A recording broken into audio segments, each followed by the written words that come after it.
Josh Hoey walked onto the track chasing a fast race, not a legend.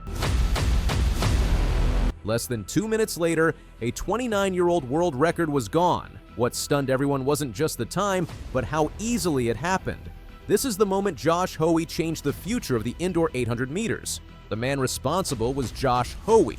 The venue was the new Balance Indoor Grand Prix, a meet known for fast tracks, loud crowds, and performances that push athletes to the edge of possibility. Yet even in a building designed for speed, what unfolded stunned everyone watching. Hoey crossed the finish line in 1 minute, 42.50 seconds. The time was so fast that there was a brief pause before reaction. Officials looked again. Commentators hesitated. Athletes stared at the clock. Then reality hit. The record was gone. The previous mark had been set in 1997 by Wilson Kipketer, a man whose name became synonymous with the indoor 800 meters. His 1 minute 42.67 seconds was not just a record, it was a wall. Many came close, some threatened it. None crossed it. Until now. Hoey did not just break the record, he erased it by 17/100ths of a second. That margin might sound small to casual fans, but in elite middle distance running, it is enormous. It represents multiple steps. It represents total control. It represents a performance that does not rely on luck or chaos. It represents dominance. What made the moment even more shocking was the context. Josh Hoey was respected. He was admired. He was considered a rising force, but he was not considered inevitable. This was not a farewell lap for a legend, or a carefully staged record attempt built over a decade of global dominance. This was a young American athlete walking into history and taking something that many believed no longer belonged to the present era. The indoor 800 meters is a unique test. Tight turns punish hesitation. Short straights magnify positioning mistakes. There is no space to recover from poor decisions. It is an event that rewards clarity, courage, and commitment. Hoey ran with all three. From the opening steps, the intent was clear. This was not a sit-and-kick race. This was not a tactical waiting game. Hoey moved to the front early and stayed there. He controlled the pace instead of reacting to it. Every lap was aggressive without being reckless. Every stride looked planned. There was no panic, no visible strain. Just speed layered on top of precision. That style immediately triggered comparisons within the track world. Veteran analysts and former athletes began mentioning one name repeatedly: David Rudisha. The comparison was not about personality or background, it was about philosophy. Rudisha changed the outdoor 800 meters by refusing to fear the front. He believed that speed could be imposed rather than defended. Hoey's performance followed the same logic. He did not ask permission from the field, he dictated terms. The splits told the story. The pace was relentless but smooth. Hoey did not surge wildly or decelerate sharply. The rhythm never broke. That is often the invisible difference between great performances and historic ones. Anyone can run fast for a lap. Very few can maintain balance at extreme velocity. As the final lap began, the crowd sensed what was happening. The noise rose, not because people knew the exact time, but because they could feel the absence of struggle. Hoey was not fighting the track. He was floating over it. His posture stayed tall. His arms stayed compact. His cadence stayed controlled. When he crossed the line, there was no collapse, no dramatic fall to the track, no sign that this was the limit of what his body could produce. That detail mattered. It suggested that this performance was not an outlier. It suggested that something larger was developing. Within minutes, the reaction spread. Coaches checked the splits. Former athletes replayed the footage. Fans searched for explanations. Some asked whether indoor tracks had become too fast. Others questioned pacing assistance. But none of that diminished the reality.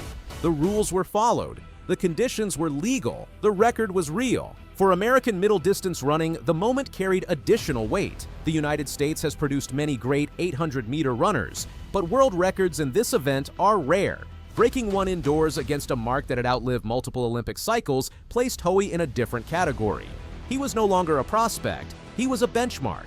The psychological impact of such a performance cannot be overstated. Records do more than change statistics. They change expectations. From this point forward, every time Hoey steps onto a track, the question will not be whether he belongs. The question will be whether others can stay with him. The timing of the record added another layer of intrigue.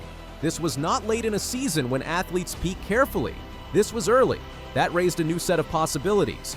If Hoey could run 1 minute 42.50 indoors in January, what could he do when championship season arrived? That question immediately shifted attention toward the World Indoor Championships. Hoey is now the clear reference point. Every contender will measure themselves against his pace. Every tactical plan will be built around his presence. Yet pressure works both ways. Being the fastest does not guarantee victory. Indoor championships are often messy. They reward adaptability as much as speed. But Hoey's performance suggested more than raw power. It suggested intelligence. It suggested discipline. It suggested a runner who understands how to manage chaos rather than avoid it. There is also the matter of legacy. Wilson Kipketer's record lasted so long because it was set during a rare alignment of talent and execution.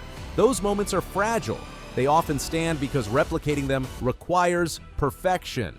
Hoey did not replicate Kipketer's moment. He created his own. The difference matters. Records that fall by accident tend to be reclaimed quickly. Records that fall through authority tend to redefine eras. This performance felt closer to the second category. In the days following the race, the conversation shifted from disbelief to analysis. People stopped asking how it happened and started asking what comes next. That transition is important. It marks the acceptance of a new reality.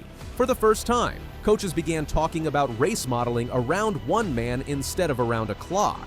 Analysts started breaking down Hoey's positioning, not just his splits. Competitors watched the replay not to admire it, but to search for weaknesses that might not exist. That is how dominance announces itself, quietly at first, then all at once. The burden of expectation has now changed sides. For years, the pressure belonged to the athlete chasing history, the runner trying to reach an untouchable standard set by someone else. That weight is gone. Now the weight belongs to the field. Now everyone else must explain how they plan to beat the fastest indoor 800-meter runner the sport has ever seen. What makes this moment even more compelling is how controlled it felt. There was no sense of desperation in Hoey's run, no frantic push to the line, no gamble that barely paid off. It looked rehearsed, not in a mechanical way, but in the way great performances often do, the kind that feel inevitable once they begin. That impression lingers long after the time fades from memory. This is where legacies quietly begin to take shape, not with medals or titles, but with moments that force the sport to recalibrate its assumptions. The indoor 800 meters now has a new reference point. Every future performance will be compared against this one, whether spoken aloud or not. Josh Hoey is no longer chasing history. He is carrying it, and that changes everything, because history is heavy. It demands consistency. It demands answers. It demands that every next step prove the last one was not an accident. The season ahead will test that burden. How Hoey responds will define not just this year, but how this night in Boston is remembered for decades to come.